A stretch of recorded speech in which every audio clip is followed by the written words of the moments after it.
Ma tahan siis lühidalt tutvustan meie vestlusringis osalejaid. Riho Ühtegi, kes on Kaitseliidu ülem.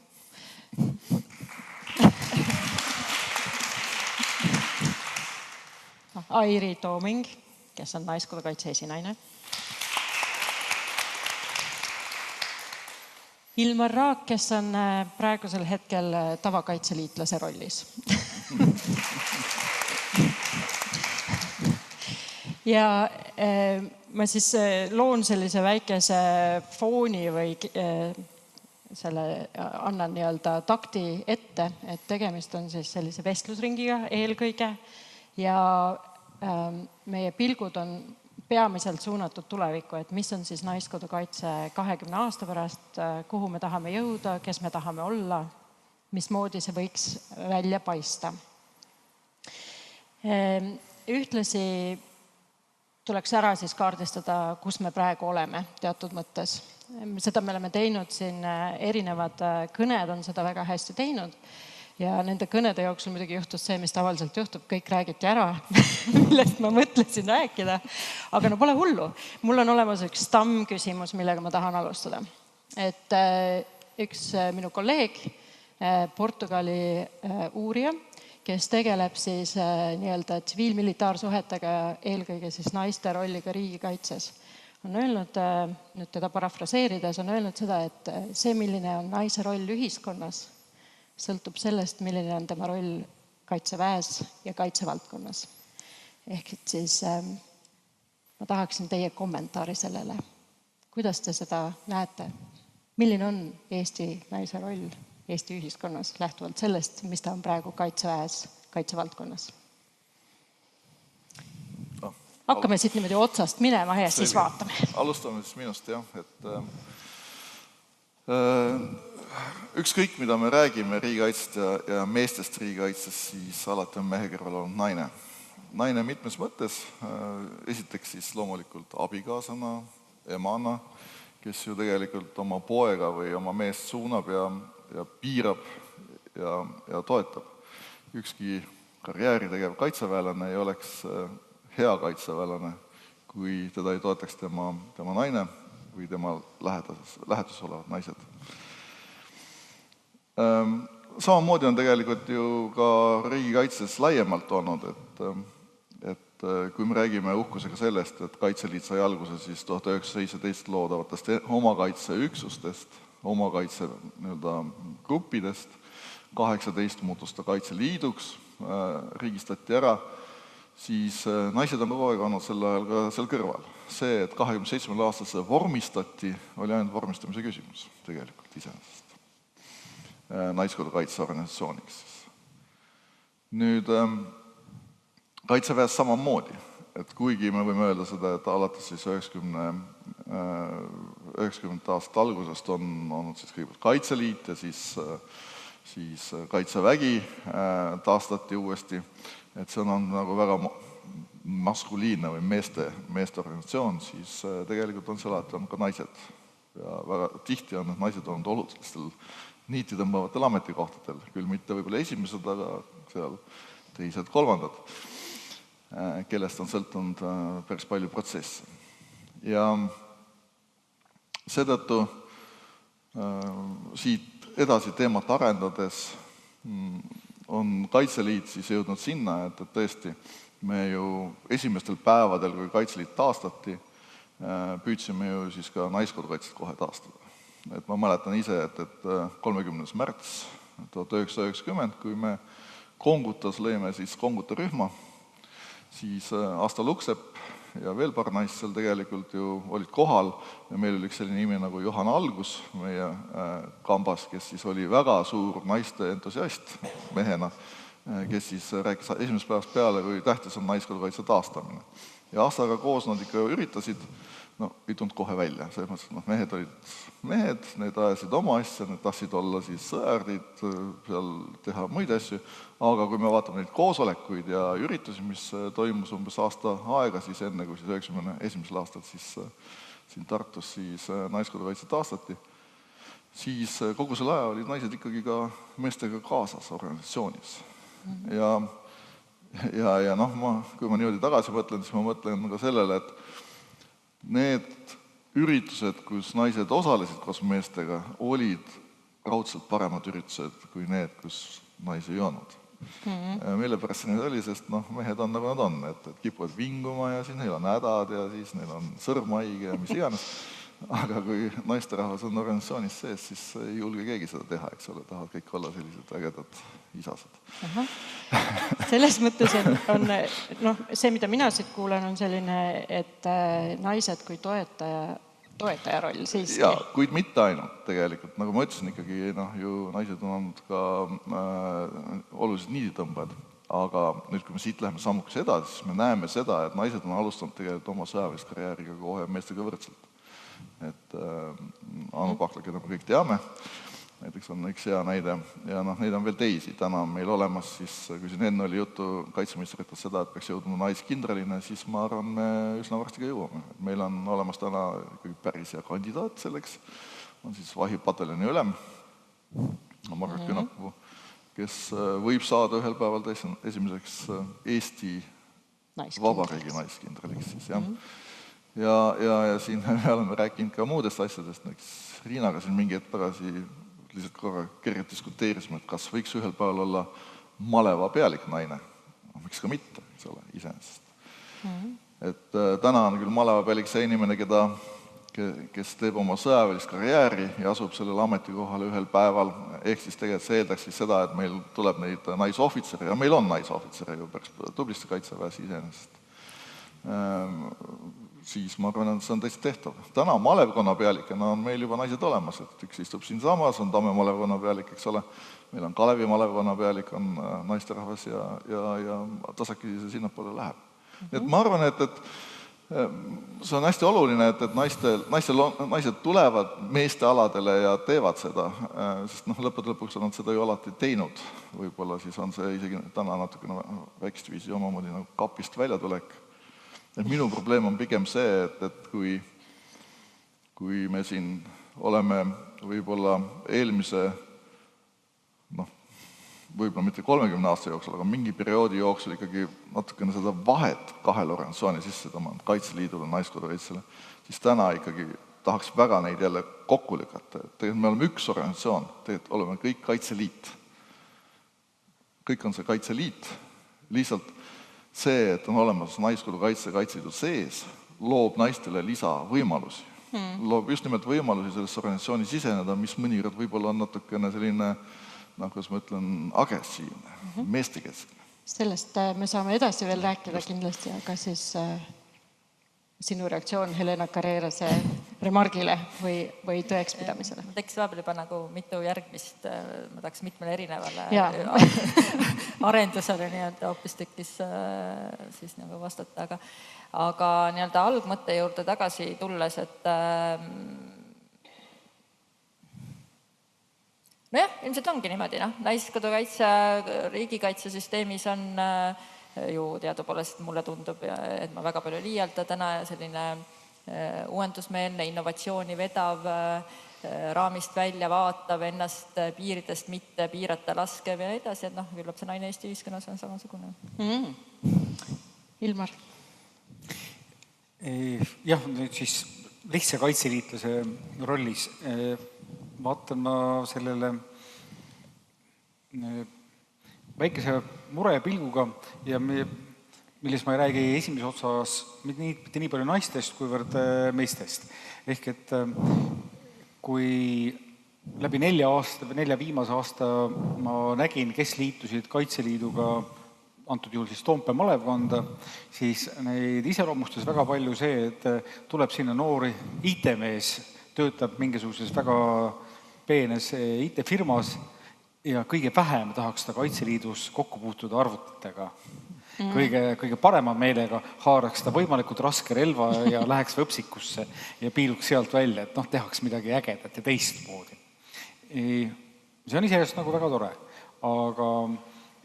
aga seejärel mingisugusel hetkel oma väljaõppe karjääris jõudsime sellele kohane, kus ma näen viivituslahingute käsku, kus öeldakse, et selles faasis ei tohi kaotada rohkem või teil peab alles jääma vähemalt 90% võitlusvõimest ja siis sealt edasi veel midagi, et ühesõnaga, et see jätkusuutlikkus või kaotuse protsent oli ette antud, mis on maksimum.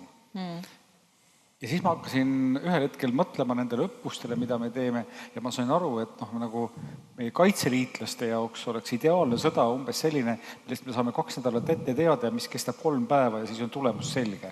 No kas ühte või teistpidi. Kui sõda kestaks juba 4.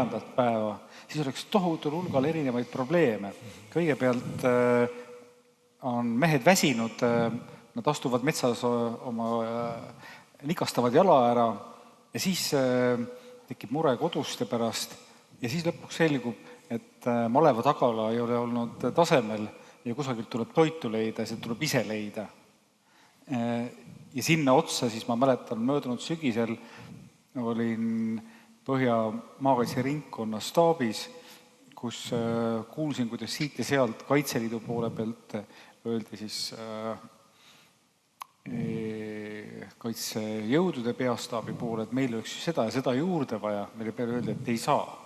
Et te olete nii kõige maa ligemal, elage sellest piirkonnast, kus te olete. Ja siis mõtlesin, et aga kõik mehed on keskendunud sellele, kus on vastane ja saaks tulistada. Ja seda, kes nagu garanteeriks selle üksuse jätkusuutlikkust, sellest on nüüd nagu viimastel aastatel väga palju räägitud erineval viisil, aga Kaitseliidu sisene kultuur suhtub ikkagi teatava skepsisega kõigesse sellesse, mis jääb selle jätkusuutlikkuse tagamisse.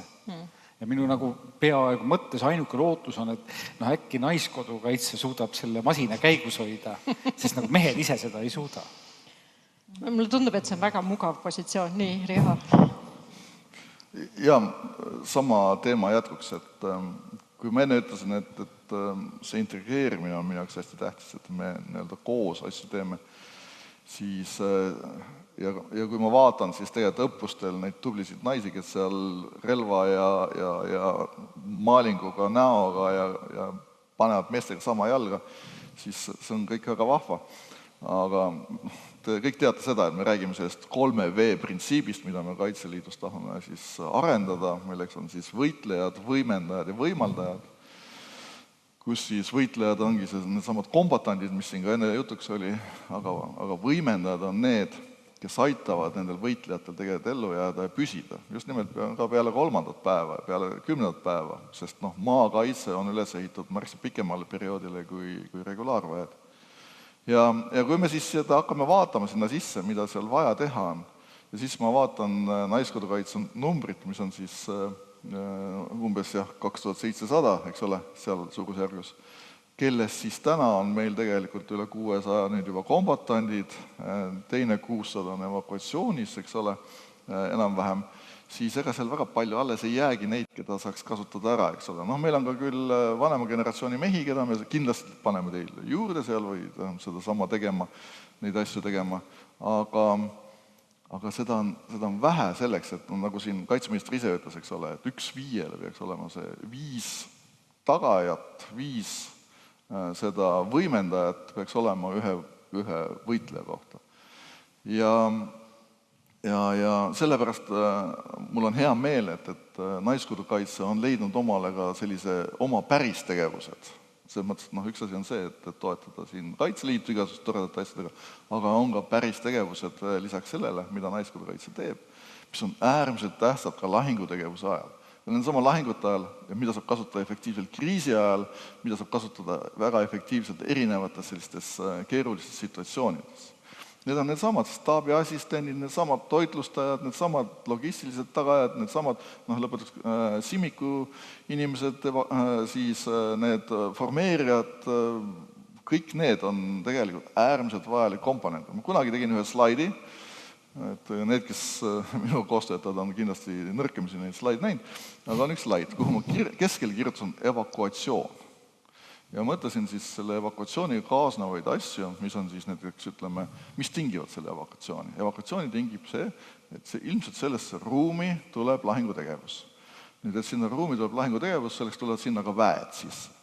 Kes on need, kes tegelikult peavad seda dialoogi? omavalitsustega, igasugust erinevate asutustega, sest väed tahavad saada ladusid, tahavad saada inseneritehnikat, tahavad saada igasuguseid muid asju, mida kõike on vaja. Seda on vaja teha. Kõige paremini teeb seda see, kes juba koha peal olemas on, kes tunneb kõiki neid olusid, kes see veel on kui meie enda organisatsioon. Teiselt poolt on elanikkond, keda on vaja kogu aeg informeerida.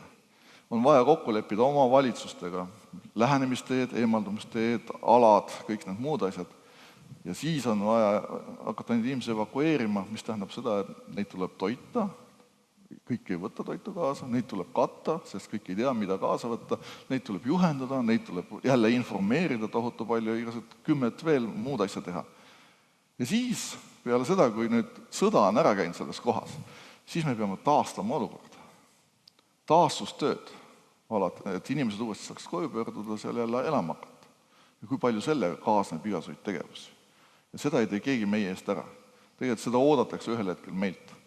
Ja see ongi see sama laiapõhjalisus, millest ka Airi enne rääkis just nimelt, eks ole, et me ei teeks ainult ühte kitsast asja, vaid see on märksa laiem. Ja väga suur osa sellest ongi see sama teavitustegevus.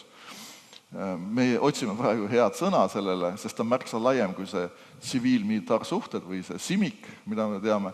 Ta on märksa laiem sellest, sest ta läheb kokku sinna psühholoogilise kaitsega ja ütleme, informatsiooni jagamise ja kõige selle muuga.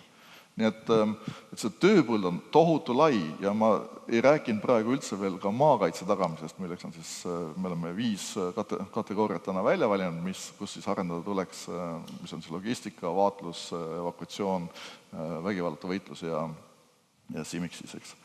Et need on need valdkonnad. Et tohutu suur ala, kus ei piisa tegelikult 1500 naisest selleks, et seda teha. Seal tuleb kaitseliitlasi võtta ja tuleb inimesi kaasata ja kõike muud teha. Ma tahaks nüüd lasta Airil seda kommenteerida ja siis ma annan sulle, Irma, selleks kommentaariks. Mul tegelikult, ma hakkasin hoopis aretama niimoodi oma mõtet Ilmari sõnavõtust, et alguses kuulasin, ei saanud arugi, kui sügav see oli selles mõttes, et see ilmselt ongi täiesti olemuslik küsimus. Ja ongi vist nii, et me olemegi see lahendus selles mõttes, et see, kui sellele nii-öelda kaasaegsele kaitseliitlasele, kes tuleb, see on hobi, eks ju, tegelikult see on, kindlasti ka aateline hobi, aga ikkagi, et seda rutiini taluvust ja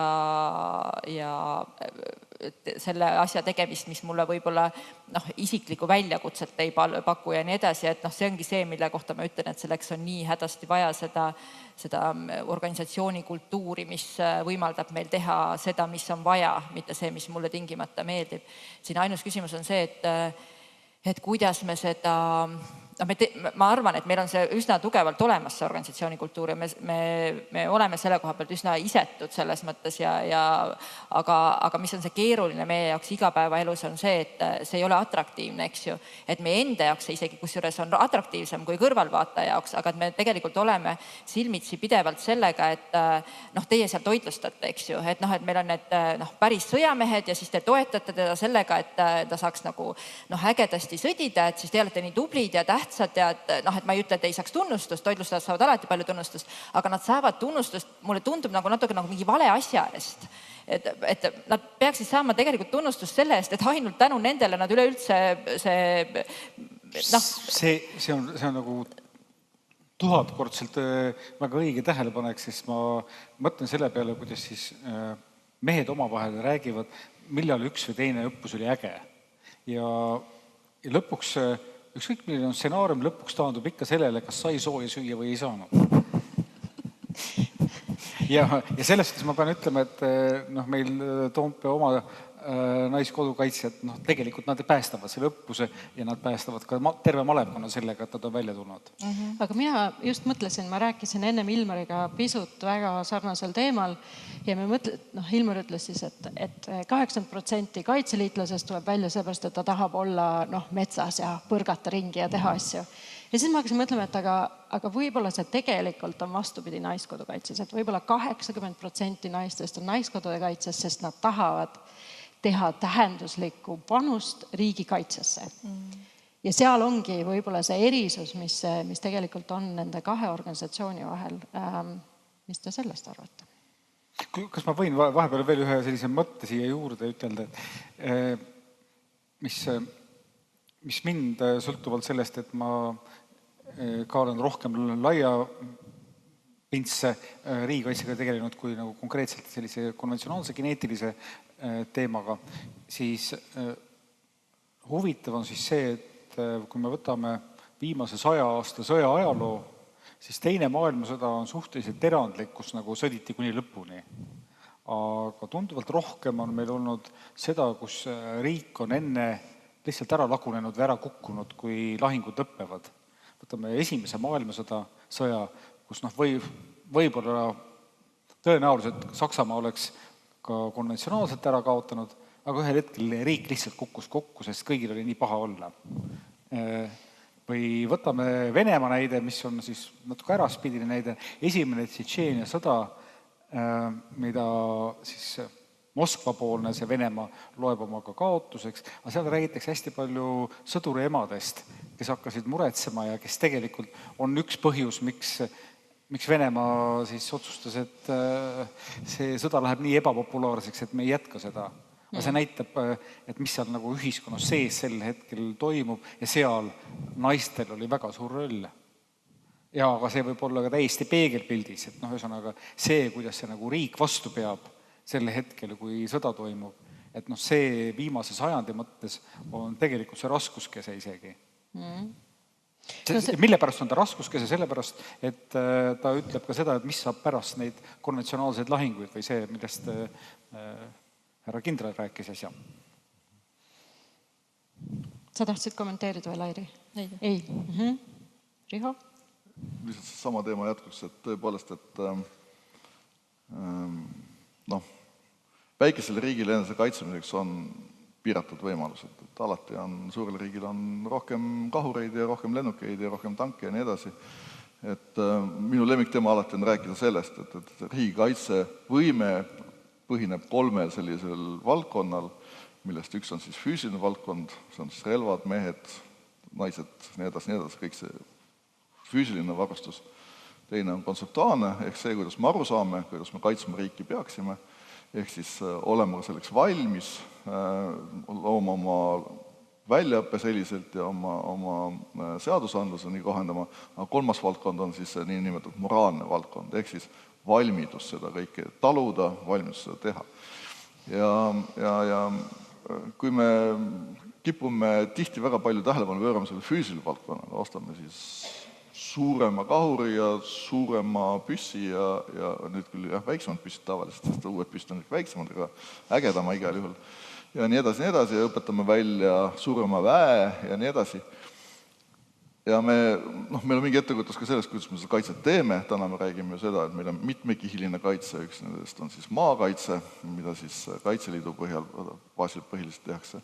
Aga see moraalne valdkond on justkui selline natuke tabu teema, millest me väga ei taha rääkida, nii-öelda valmisolek.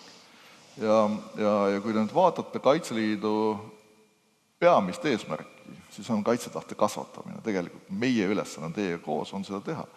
Et me oleksime valmis seda maad kaitsma ja hoidma ja mitte ainult oma organisatsioonis sees, vaid ka väljapoole seda teha.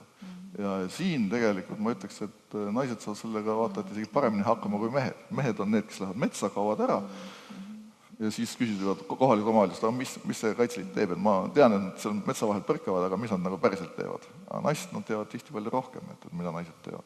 Et siin on meil tegelikult naiselt kõvasti õppida veel, et kuidas seda ka nähtavaks organisatsiooni teha rohkem.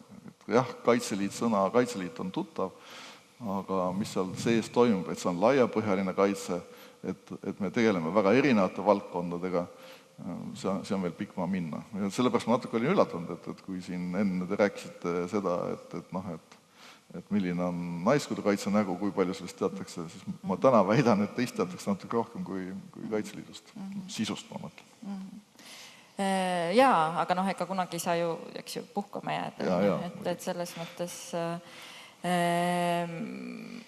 mul tuli meelde üks jällegi siin mingi nädalatagune lause, mida kui me kohtusime presidendiga, mis ta ütles omakorda kedagi tsiteerises, mida ma enam ei mäleta, või keda ta tsiteeris, aga mõte on ju üldtuntud, ehk siis see, et riigi kaitsevõime või kaitsevägi on täpselt nii tugev, kui kriisi ajal suudetakse nii-öelda tsiviilühiskonda hinge pugeda, eks ju. Ehk siis võib-olla mulle tundub, et loomulikult Kaitsevägi ka ja Kaitseliit on ju väga kenasti kaasunud, aga mulle tundub, et me teeme ilmselt selles nagu sellist seda suuremat rolli ka selle nii-öelda siis selle laigulise poole ja tsiviilühiskonna et nii-öelda vahele, et teha ennast piisavalt vajalikuks, et pärast paistaks, et ka see laiguline tegevus on nagu täitsa okei nagu. Mis on väga oluline roll, ja Ilmar. Jah, see, mis probleem laias laastus on selline kommunikatsiooniprobleem, et niimoodi nagu kunagi Ameerika kohta toodi selline näide, et kui enne seda COVID-i aega, et suvel kuumasurmadesse sureb uskumatul hulgal inimesi, aga alati räägitakse rohkem väiksematest surmapõhjustest, sest need, kes kuuma tõttu surevad, need surevad oma kodudesse sinna, kus ei ole kliimaseadnud või mida iganes, ja seetõttu me neist ei räägi. Ja nüüd siis sellest, kuidas ühiskond vastu peab, kuna see pilk hajub ära igale poole, siis me keskendume sellele, millest me näeme, millest me saame aru, et see on mingisugune tegelane püssiga, kes täristab. Aga ma toon ühe sellise ekstreemse näite ka ja siis läheme võib-olla veel päriselt asja kallale. Vaadates Aafrikas erinevate riikide ajalugu, on seal siis viimane lähiajalugu näidanud sellist putšide või riigipöörete mustrit, mis tähendab seda, et toimub riigipööre, siis on natukene kodusõda lõpeb sellega, et suur hulk mehi tapetakse ära, siis läheb 20 aastat mööda ja täpselt samadel teemadel hakkab sõda uuesti peale. Mis siis juhtus? Juhtus see, et isad tapeti ära, pojad kasvavad üles koos emadega, ja emad räägivad neile, vaat need mehed tapsid su isa. Ja siis nagu naised kasvatavad selle nagu uuesti sõjameeste ühiskonna üles ja siis toimub järgmine vaatus ja kordub see lõpmatuseni. No vot, nüüd me põhimõtteliselt oleme kaardistanud teatud mõttes selle praeguse olukorra, et Naiskodukaitse kui selline ühiskondlik liim, vört, laigulise tsiviilühiskonna vahel, Naiskodukaitse kui organisatsioonina, millel on tegelikult ainulaadne positsioon ühiskonnas olla kastist väljas, mille eest meil on väga hea meel, et meil on see võimalus siiani säilinud. Tänan mõlemat Naiskodukaitse esinaist, kes on selle eest ka võidelnud väga agaralt. Et me oleme erilises positsioonis. See on, kus me oleme. Aga kuhu on meil vaja suunduda järgmise 20 aasta jooksul, pidades silmas neid arenguid, mis on, ja pidades ka silmas, mis ei ole võib-olla nii palju räägitud, aga me räägime väga palju oma laiapindsest riigikaitsest, teatud mõttes sisejulgeoleku ja nii-öelda sõjalise julgeoleku lähenemisest, mis ütleme Lääne konventsiooni mõistes on tegelikult tabu. Ütleme, et see on teatud mõttes lubatud, aga ikkagi kaitsevaldkond peaks jääma väga palju eraldi. Meie nüüd, olles nii väikesed, kui me oleme, liigume pisut nagu vastuvoolu selles mõttes. Ma ei tea, võib-olla Riho ei ole päris nõus, ei ole õnneks. Aga ütleme, et see paista selline konflikt, kuhu me nagu võiksime jõuda, kui palju me sisejulgeoleku ja kaitsevaldkonna ühendame, et kus see Naiskodukaitse peaks siis asetuma? Mis on tema roll, mõtted ja edasiminek? Kes tahab? Alustan sellest, et jah, et tõesti ma raputasin pead, et ma ei ole sellega päris nõus, et just nimelt areneb kogu maailm sinnapoole, et need asjad ei ole enam lahus. Et sõjad algavad riigis seest ja nad on kombinatsioon sisemisest ja välimisest konfliktist tegelikult väga tihti. Mis tähendab seda, et mida tugevamalt me hoiame oma riiki seestpoolt, seda tugevamini, seda efektiivsemalt me suudame astuda vastu ka välisohul. Ja Eesti, tegelikult on väikeriikide puhul ka selles mõttes oluline, et me optimeerime, me peame olema optimaalselt ära kasutama oma ressurssi, mis meil on. Me ei saa seda jagada kaheks, sise- ja välisjulgeolekuks, vaid me räägime ikkagi ühest riigi julgeolekust tervikuna sellisel puhul. Nüüd, kui palju me kaasume ühes või teises protsessis, mis on kellegi ülesanne, siis ma alustan võib-olla natukene sellest, et ma räägin laiemalt, et kogu Kaitseliit on tegelikult ju rahuaegne struktuur. Me sõja ajal või kriisi ja sõja ajal me pakume tegelikult, me oleme justkui võimeloojad, me anname võimet teistele, sest organisatsioonina ei saa me ise juhtida mingisugust protsessi. Me ei ole riigiasutus, meil ei ole õigusi teha riigiasutuse tööd, mis tähendab seda, et me kaasume teiste tegemistesse.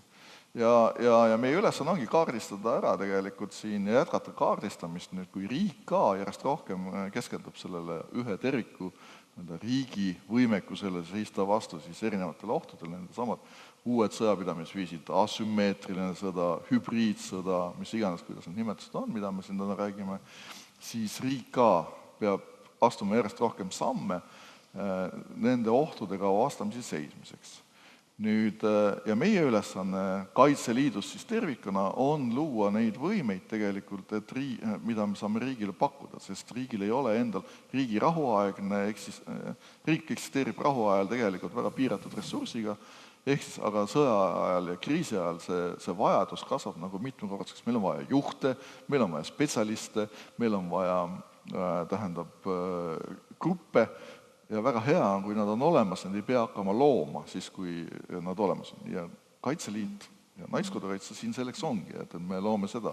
Ja kui Airi siin enne ütles seda, et minnakse kriisi lahendama mitte nende sõjaaegsete üksustega, vaid ikkagi pannakse nagu inimesed kokku, siis tegelikult see on väga õige lähenemine. Ja siin võib-olla vastus ka nüüd siin ühele küsimusele, et miks naisest räägitakse nii vähe, kes on kombatandid. Esiteks neid ei räägita vähe, loomulikult räägitakse päris palju, me igal sammul üritame seda öelda, aga kui kaitseliitlane või Naiskodukaitse muutub maakaitseväelaseks, siis ta on näotu. Siis ta on ilma näotu inimene. Siis ta on üks organisatsiooni liige seal või ta on selle üksuse liige ja ei ole vahet, kas ta on mees või naine, nad täidavad neid sama ülesandeid. Aga mis on meie organisatsiooni eripära, ongi see, et me oleme tegelikult see organisatsioon, kes valmistab ette neid üksikisikuid selleks. Ehk siis tegelikult me valmistame ette kas juhte, et nad saaksid võtta ka väljaspoolt organisatsiooni inimesi ühel hetkel ja neid juhtida, või siis spetsialiste, neid, kes organisatsiooni sees siis saavad õppida mingit ala ja omandada seda, et nad oleksid kriisi ja sõja ajal väga head spetsialistid. Et see on see. Ja ma näen seda, et me oleme siin järjest selgemat pilti hakkame saama ette ka sellest, et me saame pakkuda neid teenuseid. Ja Naiskodukaitsel siin, evakuatsioon on täna väga selgelt välja kujunenud valdkond ja ma näen, et siin tuleb veel 2 või 3 valdkonda, kus Naiskodukaitse hakkab juhtivat rolli mängima ja see on see järgmise 20 aasta teema. Jah, et selles mõttes kahjuks nii vähega, kui ma ei tahaks, ma ei oska nagu vastanduda, et ma pean kordama sama mõtet siinkohal.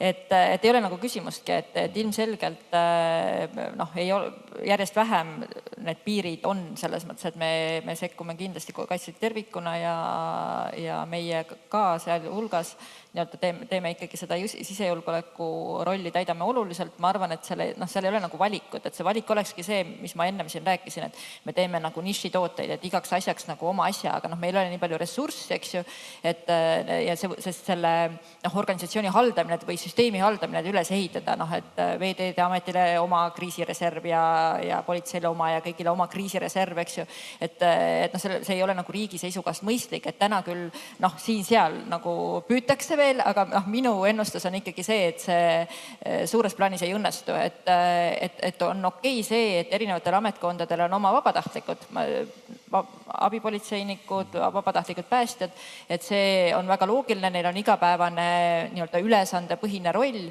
aga kui me räägime kriisireservist, siis seda on väga mõistlik luua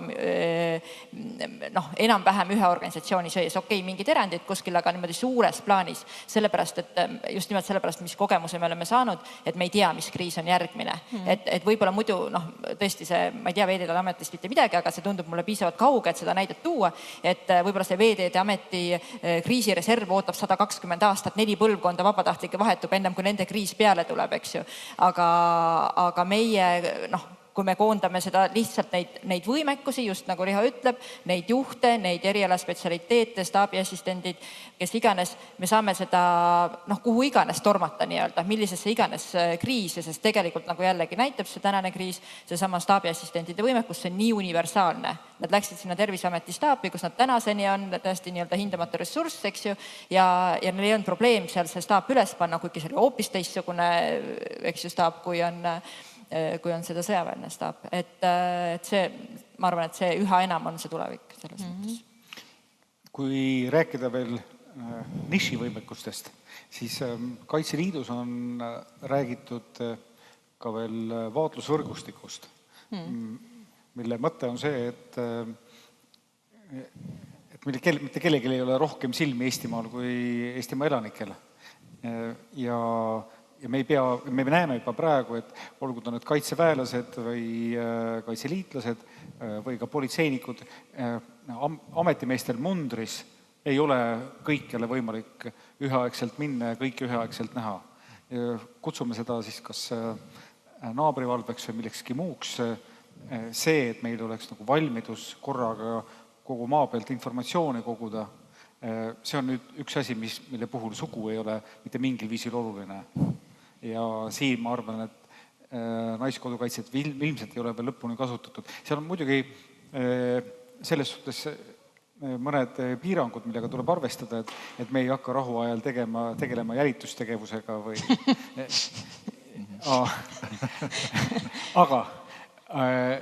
Aga ma saan aru, et kui ka kriis kätte jõuab, siis kogemus näitab, et seda, mida tähele panna ja veel täpsemalt, et kuidas sellest teada anda, kuidas nagu seda raportit koostada ja teada, kuhu see õigel ajal läheb, et see on küll asi, mis rahuajal võiks selgeks saada. No sellest kõigest kõlab läbi, et justkui meid peaks olema palju rohkem. Et meid oleks vaja rohkem ja rohkem ja nüüd ma siis haaran Riina küsimuse siit, kes ütles, et kas me peaksime pumpama seda kriisi, kas me peaksime püüdma selle kriisi laineharjal saada rohkem, kui suur potentsiaal on meil saada rohkem inimesi, kas me suudame nad ära hallata, kas meil on neile ülesanded, väljaõppe ja nii edasi. Potentsiaal ilmselt on, aga ei ole mõtet minna ka kvantiteedi taga ajama, kui kvaliteet selle all kannatab. Et täna, kui me räägime, et täna on meil see 2700 naist, paranda, kui ma ütlen valemalt, on nii. Siis, ja meil on üle 15 000 mehe, siis kui me vaatame neid selles mõttes, et kui aktiivsed on, siis enamik vist nendest 2700 naisest on ikkagi väga aktiivsed. 82% eelmisel aastal käis reaalselt väljas. Siis ma võin teile öelda, et umbes sama palju mehi on aktiivsed sellest 15 000-st. Et hästi aktiivsed. Et kahjuks see niimoodi on, et ega see mass ei aita alati kaasa sellele, et me saame hea kvaliteedi. See on üks asi. Teine asi on see, et jälle kommunikatsiooni juurde jõuame. Kommunikatsioon ongi suur probleem. Siin täna kuulsime, Kaja Kallas ütles, et miks mitte astuda, ta on mõelnud naiskodukaitsesse astumisest, aga võib-olla siis, kui tal saab aega olema. Nädal aega tagasi kohtusin siis uue tulevase presidendiga, kes ütles täpselt samad sõnad. Täpselt samad sõnad ütles, et ta on mõelnud Kaitseliidu astumise peale ja ta mõtleb selle peale, et äkki tasuks astuda, aga võib-olla siis, kui ta periood läbi saab.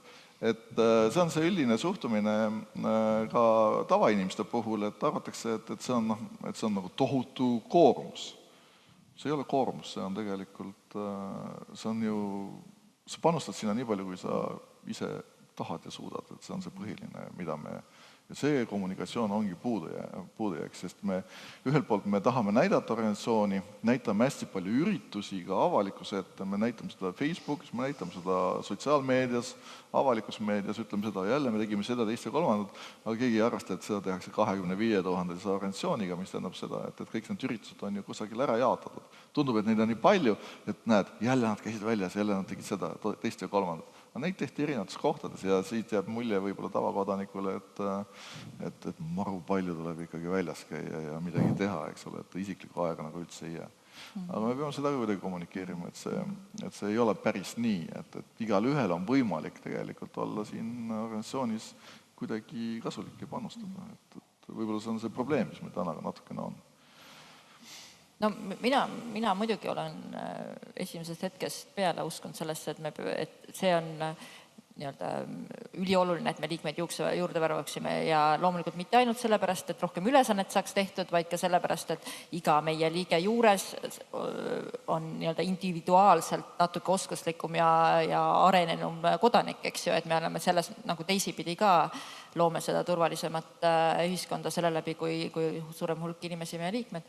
Aga no muidugi, et ega selles mõttes ilmselt oleks see ju mingite Ilmaril on kindlasti paremad, igasugused võib kohe tööriistad öelda, kuidas meil oleks võimalik, ma ei tea, mingi kommunikatsiooniga saada puhtteoreetiliselt, ma ei tea, 3000 liiget ülehomseks, on ju, aga see ei ole see, mis me selles mõttes ju tahame, vaata, et ega praktika on ka näidanud, et meiega nii-öelda kuna ma olen ise nii pikaajaliselt selle siin juures olnud ja kuna ma olen suur arvude sõber, siis ma ju kogu aeg jälgin, et mis nagu on juhtunud ja millistel aastatel meil on tulnud liikmeid juurde ja me näeme ka seda, et kui mingid väga sellised kiired tõusud on olnud, et tegelikult juhtub see, et ikkagi liikmed lähevad ka välja ja ma ühel hetkel näiteks hakkasin ka seda küsima, et kui liige läks välja, lihtsalt kuna ma ise allkirjastan neid käskirju, et siis vaatasin ka sinna sisse, et mis aastal ta astus, on ju. Sest ühel hetkel mind hakkas nagu tüütama see vastus, et ta on pikka aega passiivne olnud, et kui palju meil siis neid 90-ndate passiivseid veel järgi on, vaata, et kui ikkagi nagu see väljaliikumine toimub,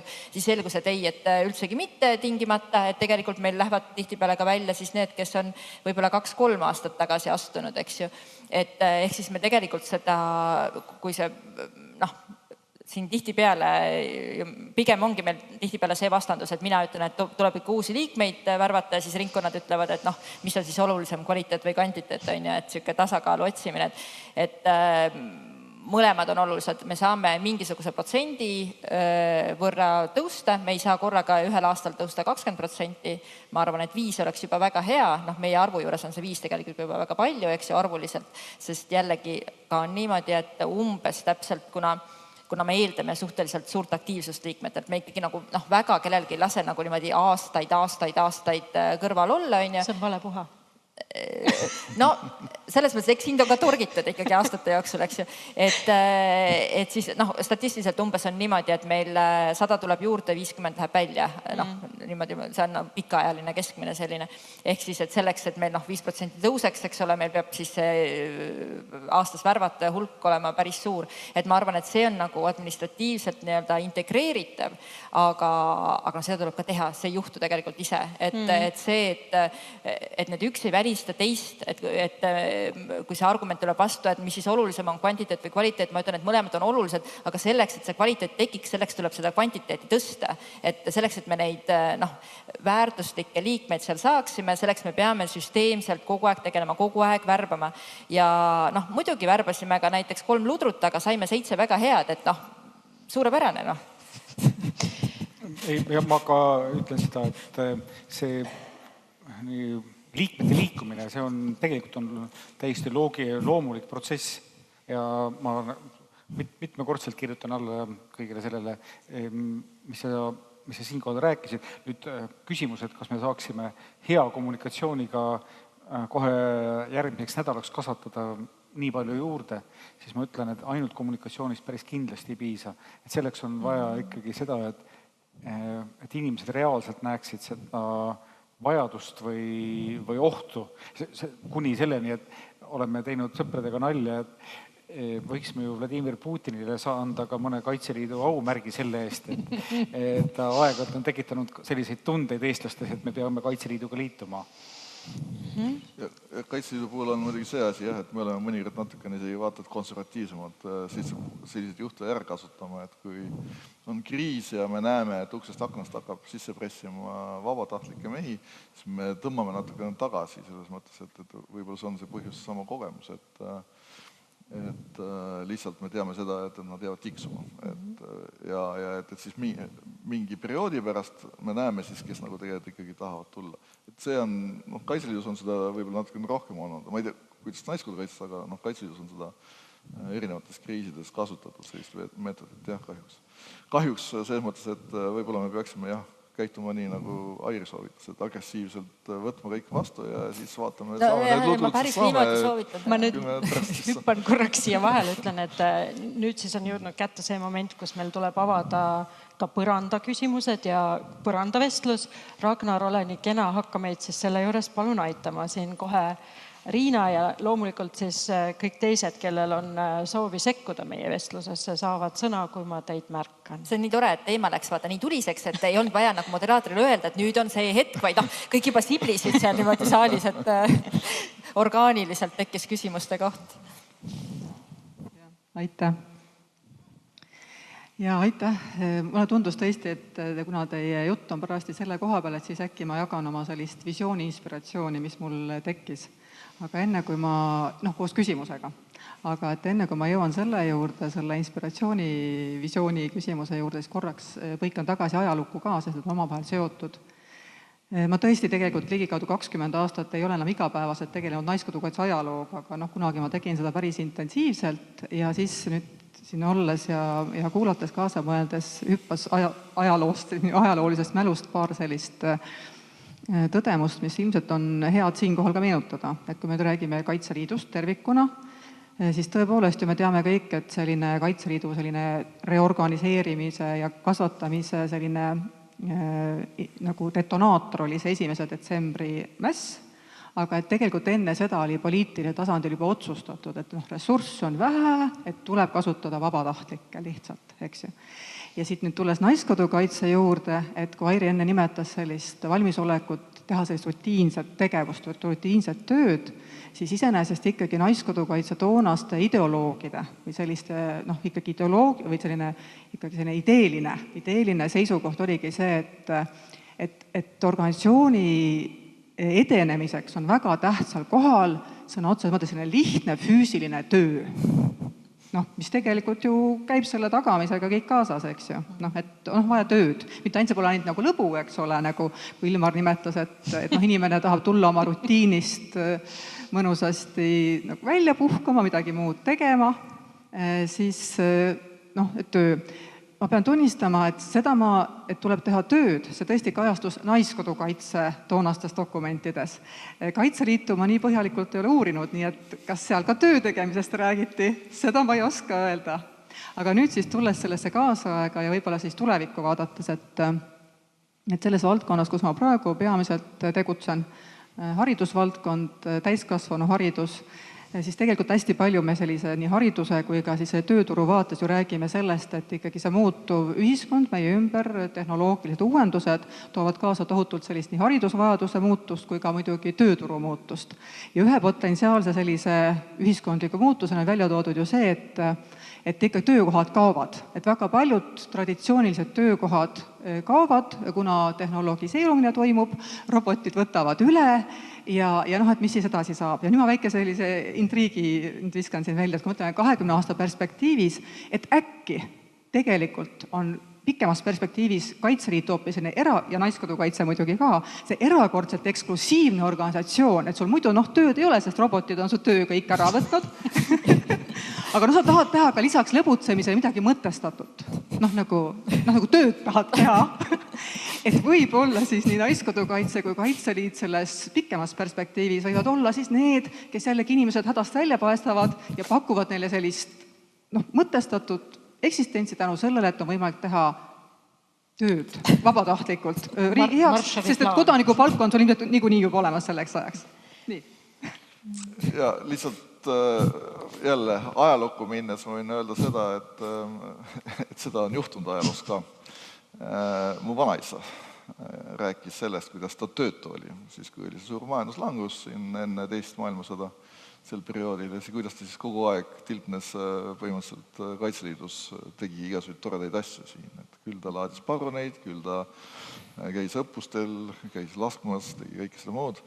Ja tol perioodil saigi temast siis suurtükiväelane Kaitseliidus. Nii et tegelikult on siin oma tõetera sees täiesti olemas, et eksklusiivne organisatsioon nendele, kellel nagu pole midagi teha. Ja tegelikult, kui me tuleme nüüd tagasi sellest samasse COVID-i kriisi aega, kui inimesed istusid kodus, siis miks meil oli nagu nii suur võimalus, ütleme nii palju vabatahtlik, oli see, et inimesed istusid kodus. Tahtnud kodus istuda, tahtsid midagi ära teha. Kaitseliit pakkus seda võimalust, et minna, toetada politseid, Terviseametit, keda iganes. Ja seetõttu meil oli tegelikult väga lai amploa inimesi, kes olid valmis kaasa lööma. aga jah, et noh, mida vähem on füüsilist tööd, seda rohkem tegelikult tullaksegi seda otsima Kaitseliidust, et Ilmaragi jutt ei olnud üldsegi vastuolus sellega, mida sa ütlesid, Riina, vaid tegelikult sa toetaski sedasama. Mees, kes istubki päev otsa arvuti taga, eks ole, ja helitab seda ekraani, tahaks nüüd tulla ja teha midagi muud. See ongi eksklusiivsus, mida Kaitseliit tegelikult iseenesest pakub. Ja Naiskodukaitse samamoodi. Väga hea, et sinna mõnes mõttes tahtsin juba juttu suunata, et mulle tundub, et see üks osa kommunikatsioonist, mida mulle tundub, et Kaitseliit ja võib-olla ka Naiskodukaitse nii selgelt veel ei ole teinud, et võib-olla siit annaks mingisuguse sellise hea kommunikatsiooniplaani, aga muidugi tegevuse genereerida. Või siis vähemalt nagu taustal hoida, sest ma jällegi muidugi väga kindel selles ei ole, et meil nüüd ühiskond selleks nagu valmis on, et kui me läheme nagu sirge sõnumiga, et noh, et meil saab selliseid lihtsaid asju teha. et ma saan aru, et see kõik on palju oskuslikum ja nii edasi, on ju, noh, et kui ma mõtlen jällegi nüüd inimesed, noh, et mis see viimane uuring oli, et mille pärast liikmed liituvad, noh, siis ikkagi konkurentsitult esimene oli see eneseteostusvajadus ja nii-öelda sellest, noh, mis on mingis mõttes tegelikult sama asi, et ega eneseteostust sa võid teha ka mitte eriti peenes, vaid ka vastupidi selles nii-öelda rohujuure tasandil, et jah, selles mõttes. Ilmar ja siis Riho. Mul tegelikult sellega seoses on ka selline vastuoluline näide, kus Naiskodukaitse paistab tunduvalt paremini välja kui Kaitseliit. Ja see on sellesama koroonakriisi alguses, kui tuli kas siis meile alla teade, et on vaja PPA-d minna toetama ja minu esimesele üleskutsele, et andke oma nimed teada, malevkonnas on umbkaudu 550 inimest, umbes 30 ütles, et jah, me oleme valmis nagu esimese hooga. Mille peale mina käivitasin siis selle auditi enne auditit, et aru saada, et kuidas on see võimalik, et 500 inimesest ainult 30 vastas positiivselt. Siis need eitavad vastused tulid selliste põhjendustega, üks oli omal moel arusaadav, aga see oli see, et mul on lapsed või mul on vanad vanemad või ma ei taha seda viirust koju tuua, ma ei saa sellest aru ja ma kardan. Meile peale minematus, aga see on äkki see sama sõda, mis meil ükskõik millisel muul viisil võib tulla. Ja siis tuli teist tüüpi vastus, mis oligi see, et ei, kui sõda algab, siis ma tulen. Aga koroona pärast ma ei hakka ju nagu ometi seda mingisugust muud asja tegema. Ja siin ma siis nagu olen aru saanud, et Naiskodukaitsjad nägid tunduvalt paindlikumalt oma kasulikkust ühiskonnale. Võib-olla on see nüüd ka ainult meie malevkonna näide, aga...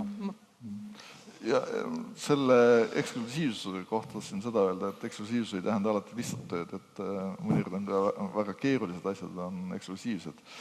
Ja noh, ma arvan, et see valdkond või noh, ütleme, need samad asjad, me tuleme siin tegelikult lähitulevikus välja selliste uute projektidega, millest me täna oleme ainult märksõnadega rääkinud. Siin Ilmar juba mainis seda vaatlusvõrgustikku, aga ka logistika, evakuatsioonist olete te kõik kuulnud, aga midagi laiemast evakuatsiooni vajadusest ja muust. Me räägime siin sellest suhtlussüsteemist ehk siis suhtlusvõrgustikust COVID-e ja kõigi muudega, eks ole. Need on need valdkonnad, millega me tegelikult siin lähitulevikus tuleme välja. Ja need on justkui uued projektid. Need on need, kus inimesed võivad avastada täiesti uusi väljakutseid ja huvitavaid väljakutseid, mis võib tuua ka inimesi juurde. Ja noh, need on need mittesõjalised pooled, aga sõjalised pooled samamoodi, et ma 2 päeva tagasi käisin Tallinna maleva miinipildujate õppusel, kus on umbes pooleks, pooled on kaitseliitlased ja pooled on siis reservväelased. Ja nendes reservväelastes oli tekkinud huvi selle nädalaga tegelikult Kaitseliidu vastu. Ja ma ütlesin, kirjutage siia miinipildujale oma nimed peale. Et see on teie miinipilduja, tulete Kaitseliitu, see on teie miinipilduja, võite teda iga päev käia nühkimas ja puhastamas, kui tahate ja kõike muud teha, eks krüttida seal ja sellega te lähete sõtta, mis tekitas neis omamoodi elevust. Et need on need uued võimalused, me otsime neid uusi võimalusi täna. Vaadake, organisatsioon on üles ehitatud tegelikult selle vanaaegse organisatsiooni järgi algselt, ehk siis see territoriaalsus on justkui see kõige tähtsam asi. Tänapäeval seda sellepärast, et inimesed liikusid väga vähe, 100 aastat tagasi oli võimalusi liikuda väga vähe, tee Tallinnasse oli ka väga pikk, aga tänapäeval on see tõesti alla 2 tunni sõitu, ma praegu tulin Tallinnast, mis sest tudu oli, aga ikkagi alla 2 tunni, on täiesti võimalik sõita ja ei ületa kiirust ja ei tee ka muud pattu. Et need vahemaad on tänapäeval tähtsusetud juba. Ehk tuleb otsida uusi selliseid siduvaid identiteete, mis meil on. Mis on need valdkonnad, mis meid seovad? Ma ei tea, Tartus siin luuakse Kuperjanovi malevkonda, eks ole, kus vanad kuperjanalased saavad kokku tulla. Meil on, Virus on siis loomisel suurtükiväe patarei, eks ole, vanad suurtükiväelased tulevad kokku. No, see on nüüd sõjalise poole pealt, aga siin me võime ka leida selliseid valdkondi kindlasti ja see on see tulevik, kuhu me tegelikult peaksime oma organisatsiooniga edasi minema. Ja isegi võib sel ajal kuuluda hoopis teistesse erinevatesse malevatesse, aga võib-olla need üksused seovad neid sellistel puhkudel. Ja ka mitte ainult siis, ma ei räägi malevate vahel, vaid siis ka tegelikult nüüd organisatsioonide vahel samamoodi. Ma nüüd kommenteeriks ühte seda oma küsimust, kui ma ütlesin, et läänemaailmas siis oleks justkui eeldatav selline teatud lahusus sise- ja välis- või ütleme siis riigikaitse vahel. See, mida ma silmas pidasin, ei olegi tegelikult seotud mitte nii-öelda praktikaga, vaid pigem sellise akadeemilise diskussiooniga võib-olla, mis on seotud sellega, mida toob endaga kaasa või mida tähendab ühiskonna militariseerimine. Militariseerimist on kahte tüüpi, neid nii-öelda saab defineerida erinevalt, aga meie siin kõik oleme muidugi tore, hea, me liigume õiges suunas, aga tegelikult kõrvalt vaadates me liigume ka teatud mõttes ühiskonna militariseerimise poole, et Ilmar oli kohe käsi püsti. Selle üks nendest vastuargumentidest on ju ka see, millele lääne ühiskondades on palju viidatud, et ühiskonnad ei saa enam aru, mida relvajõud teevad. Just, jah. Ja sealt seda enam tekib ühiskonnas seda vastuseisu või võimalust, et ühiskond kukub taga ära, siis kui valitsuse tasandil öeldakse relvajõududele, et nüüd te peate midagi tegema. Ja siin on see üks peamine argument, miks me oleme ühest küljest rääkinud, et ajateenistus või reservarmee ei ole mitte lihtsalt üks võimalus seda armeed üleval pidada, vaid tegelikult ka garanteerida seda, et ühiskonnas toimib parem kommunikatsioon kogu selle julgeoleku teema käsitluses. Ja nüüd siis Kaitseliit, Naiskodukaitse, see on mina ütlen Kaitseliidu kohta välismaalastega rääkides, et see on üks viis organiseerida meie reserve. Aga selle muu tähendus on tegelikult see, et ühiskonnas leviks selgemalt arusaamine, et kuidas me käitume siis, kui on kriis. Tahtsin ka öelda, et siin on ka enne, kui ministrid rääkisid, oli see sama teema, käis läbi see, mis on kirjutatud siis tegelikult meie põhiseaduse paragrahvi 54. Et iga kodanik on kohustatud kaitsma ja Eesti põhiseadus on selles mõttes hästi omamoodi unikaalne ja eriline, et seal on ka teine lause, igal kodanikul on õigus iseseisvalt ka riiki kaitsta, kui näiteks käsku ei tule. Ja meie ülesanne, meie organisatsiooni ülesanne on tegelikult talle neid teadmisi anda, sest me ei räägi ainult relv käes kaitsmisega, vaid seda riiki kaitstakse mitmel moel. Ka see sama, et riigiasutuste toetamine, et nad kokku ei kukuks teatud puhkudel, on täpselt sama oluline kriisi ja sõja ajal kui nagu relvaga selle asutuse valvamine või kaitsmine. Nii et see on nagu üks asi. Ja teine asi, mis on see, et see läänelik mõtlemisviis muutub. Täna järjest rohkem ja rohkem sinna poole ja me oleme omamoodi, me ei ole mitte vastuvooluujad, vaid me oleme eeskäijad. Me oleme tegelikult pioneerid selles valdkonnas. Ja väga paljud on mulle öelnud erinevatest riikidest, paljud sõjaväelased ja kõrged ametnikud on mulle öelnud seda, et Eesti on selles valdkonnas omamoodi eeskäija, suunanäitaja. Me oleme aidanud, me ei teagi, kui palju me oleme tegelikult aidanud võib-olla siin teisi riike järele ja luua oma süsteeme, näiteks Ukraina, siis suured riigid nagu Ukraina, Gruusia, isegi Poolale tegelikult oleme andnud eeskuju, mis on ju tegelikult omaette eeskujulik riik. Ja teistele tegelikult sellega, kuidas on võimalik tekitada sellist täiendavat ressurssi ja riigikaitsevõimekust ilma, et me selleks peaksime megaarmeesid looma oma riikides. Nii et ma arvan, et selles suhtes on meil hästi.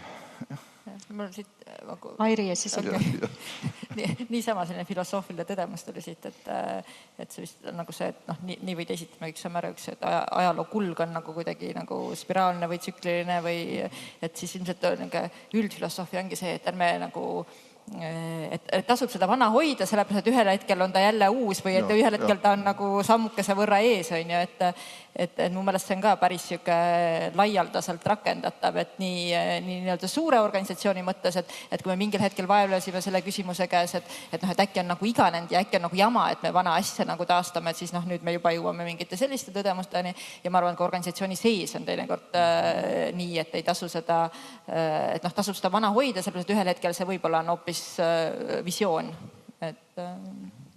Ehkki ma möönan, et on üks selline kriitika argument, mida siis läänes palju kasutatakse, mis vaatab nõrga struktuuriga riikide peale, kus on erinevad relvastatud grupeeringud, kes ühel hetkel võivad seal võimu üle võtta ja teha mida tahes. Ja siis õigustatud küsimus on, et teil on selline militaarselt mõtlev organisatsioon. Ja te tegelete lastega. Ja kõige sellega, et kas see ühel hetkel ei muutu ohuks demokraatiale ja ainukene vastus, mis mul on seni olnud, et me mõtleme ikkagi nagu seadusriigi keskselt, et me täidame seadusi, aga see on nüüd asi, mida me tõepoolest ka peame ise uskuma.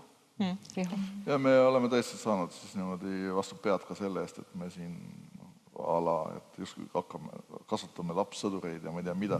Ja see tuleb puhtalt nagu just nimelt nende inimeste poolt või nende organisatsiooni poolt, kes esiteks kas A püüavadki meile halba valgust jätta või B, nad ei tea meie organisatsioonist midagi. Kui me vaatame neid sammu noori kotkaid ja kodutütreid, siis tõesti, kui nad saavad seal 16 ja 17, siis neid ei huvita enam see tavaline noorkotkatsed tegevus, vaid tahaks ikka teha midagi muud. Kui me vaatame neid, kui nad liiguvad välja, siis kui palju nendest ikkagi tulebki täna siia sama Riigikaitseakadeemiasse, Sisekaitseakadeemiasse, lähevad järjest rohkem, hakkab neid minema kaitseväkke, teenistusse, astuvad Kaitseliitu, Naiskodukaitsesse. Tegelikult see on kasvav trend täna täiesti ja seda tänu sellele, et me ei hoia neid enam väga eraldi, vaid vastupidi, me püüame neid kaasa tuua. Jälle see sama miinipildujate rühma asi oli, arutasime ka seda, et peakski tooma neid juba neid kas siis noorkaitseliitlasi või siis vanemaid noorkotkaid sinna juurde ja panema sellest sammasse tulemeeskonda, loomulikult vanemate loal ja nii edasi. Nad näeksid seda miinipildujat, neil tekkis huvi selle relva vastu. Et kui ta ajateenistusse läheb, ta lähebki tegelikult, õpibki miinipildujaks ja tast tulebki suurepärane miinipildur, ta tuleb pärast Kaitseliitu tagasi, ta ongi miinipildur ja ta eluaeg hoiab seda toru ja seda miinipildujat selle elus ja järjest paremaks saab selles vallas, et miks mitte. Kas tohib? Miinipilduja või suurtükid, hoolimata sellest, et seal on hästi palju rauda, sisaldavad ka nagu täiesti seda kohta, kus naistel on kõik võrdsed võimalused. Kui mina esimest korda külastasin ühte suurtüki meeskonda, siis mulle näidati ühte seda Kuuti auto peal ja öeldi, et seal töötavad meie kõige targemad poisid, need, kes oskavad arvutada ja kes ütlevad, et kuhu see asi peab lõpuks lendama. Ja tulejuhid ja arvestajad ja kõik need saavad olla ju vabalt. Ei pea seda rasket mind tõstma, saab ju seda tööd teha. Riina sekkub. Nüüd tulles korraks uuesti sellest suurte relvade juurest selle juurde, et mulle tundub, et kui me nüüd räägime sellest ühiskonna militariseerimisest ja sellest võimalikust ohust, on see siis reaalne või mitte meie enda vaadates ja seda, mida väljaspoolt nähakse, siis mulle tundub, et praegu hetkel vist ei kõlanud nii väga läbi teie poolt see mõte ikkagi, et mis oli ikkagi see tasakaalustav jõud juba algusest peale, kui need organisatsioonid loodi ja mis on jätkuvalt ikkagi olemas, mis on siis demokraatlik administratiivstruktuuri juhtimine, mis on faktina iseenesest olemas, pluss see, mis ikkagi kasvatab ja õpetab inimestele sellist demokraatlikku ja sellist kodanikuks olemise kultuuri. Et see tegelikult on hästi oluline tasakaalustav element siin juures, mis ma arvan, peaks igal juhul olema alati kuidagi ka rõhutatud. Et me ei ole mitte lihtsalt militaar, vaid me oleme tegelikult hoopis nagu palju sellisem mitmepalgelisem. No jah, et just see, aga siit tuli teine selline inspiratsiooni mõte mul ka jällegi natuke tulevikku vaadates, et ma ei ole nüüd juba 10 aastat ise riigiametis töötanud, aga mulle tundub, et riigiametis vist on nüüd juurutatud vähemalt mingites osades selline ametnike endi enesehaldus nagu personalitöö mõttes. Ja siis ma mõtlen, et kui meil see riik ikkagi aina kuidagi areneb selles suunas, et et meil on kõik on ikkagi väga ka tehnoloogia meil hästi lähedal ja nii edasi, et kas tegelikult ka Kaitseliidu ja Naiskodukaitse puhul siis eelkõige, kas selline tulevik meil ei võiks olla, et ühel hetkel selline nagu personali administreerimine ka vabatahtlike mõttes muutub selliseks individuaaladministreerimiseks? Me saaksime sellega hulga sellist üsna sellist ebamugavast tööst, mis suurt ikkagi enamiku inimesi meil ei inspireeri, ükskõik mis põhjusel ta siis siia organisatsiooni tuleb, selle läbi kuidagi lahti, et tehnoloogia toetab meie liikmete iseseisvat enese sellist haldamist organisatsioonis ja järele jääbki tõepoolest siis kas selline rikastav töö, füüsiline või vaimne ja loomulikult riigikaitselise väljundiga. Täitvastust ilmselt täna ei ole, aga põhimõtteliselt ei ole väga kaugel, et vähemalt visiooni tasemel see klikk peaks üsna, nii-öelda see süsteem peaks üsna suure osa sellest ära katma, mida arendatakse Kaitseliidus iseenesest seda funktsiooni täitma, et inimene ise haldab oma andmeid, ise registreerib üritustele, ise sealsamas süsteemis annab tagasisidet ja see kõik jookseb kokku, aga lihtsalt nagu väga paljud teised asjad on ka see osutunud väga palju keerulisemaks, mis ongi nagu arusaadav, kuna süsteem, meie liikmeskond on nii suur ja sinna juurde siis jällegi kindlasti Riho teab palju rohkem detaile selles osas, et sinna juurde see kui riigiasutus või ütleme siis ka avalik-õiguslik organisatsioon, nagu me oleme, midagi tahab juurutada, siis me ei saa seda tervest mõistusest tulenevalt alati teha, vaid ikka hanke korras ja täpselt selle partneriga, kes siis sinna satub, eks ju, ja selle tõttu on see kõik võtnud väga palju rohkem aega, aga see on ju tegelikult kõik niimoodi plaanis. Jah, et tegelikult ühelt poolt me tahame loomulikult suurendada seda võimalust ise oma tegevust planeerida ja organiseerida, et selleks meil on siin käimas ühe projekti ehitamine, kus meil peaks tekkima infosüsteem, vabatahtlik infoportaal. Et see on siin väga pika vinnaga asi olnud ja juba eelmise Kaitseliidu ülema ajal hakati seda tegema ja praegu on lootust, et järgmiseks suveks me saame seda käima. See on nagu üks asi, et iga inimene saab ise vaadata rohkem ja osaleda enda tuleviku planeerimises Kaitseliidus ja Naiskodukaitses ja noorteorganisatsioonides. Aga teiselt poolt on muidugi see personalitöö on hästi lai mõiste. Et jah, et Kaitseministeeriumis on praegu ka toimumas niinimetatud konsolideerumine, ehk siis seda, et olete võib-olla ka natuke kuulnud, et Kaitseministeeriumi valitsemisalas tõmmatakse personalitöötajad kokku ja ütleme, see võimekus kokku koondatakse ühte kohta ja sealt siis hakatakse arvestust pidama kõige üle. Ja mis sa salatada, Kaitseliit on siin tegelikult täna pigem see tropp või see vastuseis ja sellepärast, et see süsteem, mida pakutakse välja, minu arvates ei rahulda täna vabatahtlikega tegelemise huve. Sest kõige suurem osa meie tööst, igapäevast tööst, on tegelikult suhtlemine organisatsiooni liikmetega.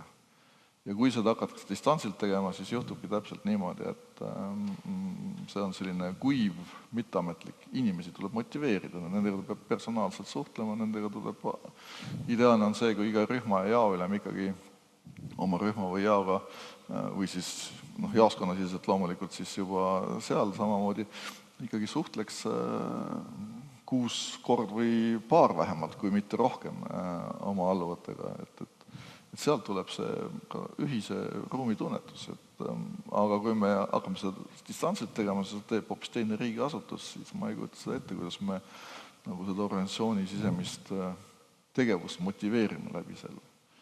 Et see on selline veel tundmatu maa ja seni, kuni ei pakuta head lahendust välja, me oleme seal need, kes siis natuke pidurdavad seda protsessi Kaitseliidu osas vähemalt.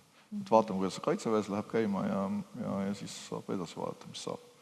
Nii et personalitöö on märksa laiem, et kui me ära liigitame seda, et see on arvestuspidamine kusagil Exceli tabelis, siis seda on võimalik teha, aga kui me räägime sellest, et see tähendab ka inimese tuleviku planeerimist ja temaga on vaja siis suhelda, kõike seda muud teha, igapäevast asjaajamist, mis iganes, siis ma ei näe, et siin oleks võimalik minna seda teed, et seda teeb arvuti meie eest või me teeme seda täiesti ise, sest me ei tea ise neid võimalusigi, eks ole, ja me ei oska alati otsida neid võimalusi.